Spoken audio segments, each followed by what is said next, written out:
O ministro Alexandre de Moraes foi escolhido como relator da ação movida pelo presidente da Câmara, Hugo Mota, contra a decisão do Supremo, que manteve a ação penal contra o deputado Alexandre Ramagem por tentativa de golpe. O caso foi remetido para o ministro pelo próprio sistema do STF. O nome de Moraes foi definido pelo mecanismo eletrônico da Corte, após ser constatado que o processo tem relação com outras duas ações já a cargo da relatoria dele. Por já estar responsável por processos que tratam de tema semelhante, o tribunal acaba remetendo o caso para o ministro. Outros processos foram apresentados antes pelos partidos PDT, Rede e PSOL. As ações questionam justamente a votação da Câmara que aprovou a suspensão do processo de Ramagem.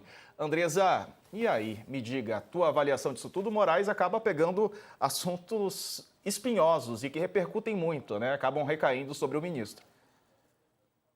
Eu acho que só tem o nome do ministro nas bolinhas ali do bingo do Supremo, porque não é possível, né?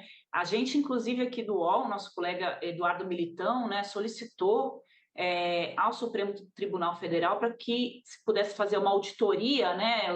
O jornalista tinha ali uma equipe que poderia dar uma olhada de como é que funciona, né, esse sistema de distribuição dos processos aos ministros e o Luiz Barroso ele recusou, né, que se pudesse analisar como funciona esse sistema de distribuição. Mas, dito isso, acabou que o ministro Alexandre de Moraes, né, que já está analisando o assunto, e também já demonstrou, né, quais são as linhas dele com relação a esse caso, que também o envolve, né, ele foi ali ameaçado de morte ele, pelas investigações, a gente já sabe, né, qual vai ser a conclusão dele com relação a esse caso aí do Ramagem.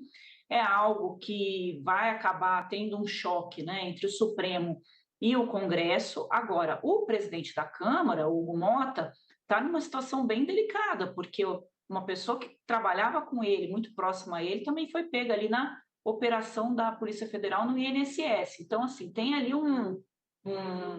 algo para emparedar o presidente da Câmara se ele resolver, né, peitar o Supremo nessa questão do Ramagem. Então, a política em Brasília é sempre assim, né? Todo mundo aqui tem alguma coisa para ser tirada na gaveta nos momentos em que se importa com isso, Diego.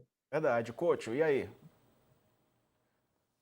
Ô, Diego, desse caso aí já não estava resolvido antes pelo Supremo, que, que É. ia ficar na primeira turma, que era só uma parte do processo que poderia ser cancelado pela Câmara. O que o Alexandre Moraes pode fazer agora de diferente? Né? Isso já foi discutido e tal. Porque, na verdade, quando a Câmara entrou com esse pedido, né, sobre o Ramagem, já sabia que não ia passar no Supremo. Né? É uma guerra entre as duas instituições que não leva a nada. O que o Hugo Mota pode esperar agora? Né? E o que a Câmara pode fazer contra o Supremo e vice-versa? E aí, Andresa, você acha que algo pode mudar, né? Tendo em vista as últimas decisões do Supremo? Me parece que é mais para cumprir o protocolo mesmo, né? O recurso do Mota pela Câmara e agora a decisão do Supremo.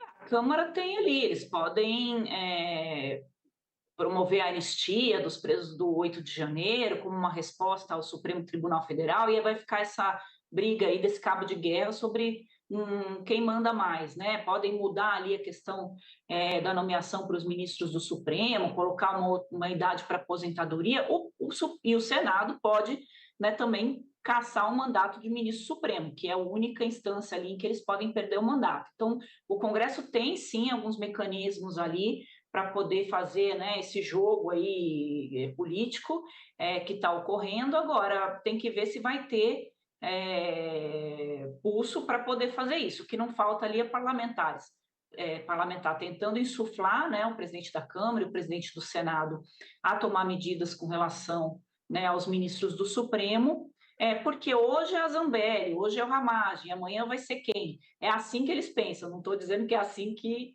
eu penso, mas a cabeça ali dos deputados é essa. Então, tipo, dá um freio agora para que o Supremo não avance. Né? A gente já tem ali a PGR, que já disse que decisões parlamentares você também tem que cumprir. Então, está um momento bastante delicado. Tem uma CPI aí contra o governo para ser instalada, que é a CPI do INSS. Então, vão ter movimentos aí nesse jogo para tentar equilibrar um pouco essas disputas, né, que acabaram saindo dos bastidores e vindo a público entre o judiciário, o legislativo e o executivo. Mudando de assunto Andressa, agora. posso fazer uma pergunta? Vai lá, Couto, rapidinho. Por trás de tudo isso, Andressa, você falou hoje a Zambelli, amanhã o Ramagem e tal. Na verdade, estão na fila 80 deputados que têm processos, inquéritos abertos no Supremo sobre as emendas parlamentares. Não é isso que está por trás dessa briga toda, porque estão todos com medo agora de acontecer a mesma coisa. São 80 parlamentares, né? E o que nós estamos assistindo agora são escaramuças de lado a lado, mas que não resolve o problema principal, né, cara? Porque esses 80 mais dia, menos dia, vão ser chamados no Supremo, né?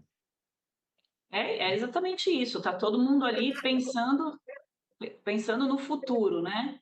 Então, hoje são esses, amanhã sou eu. Então, vai ter muita pressão em cima do Hugo Mota para que ele tome uma atitude, né, com relação a essa decisão do Supremo Tribunal Federal.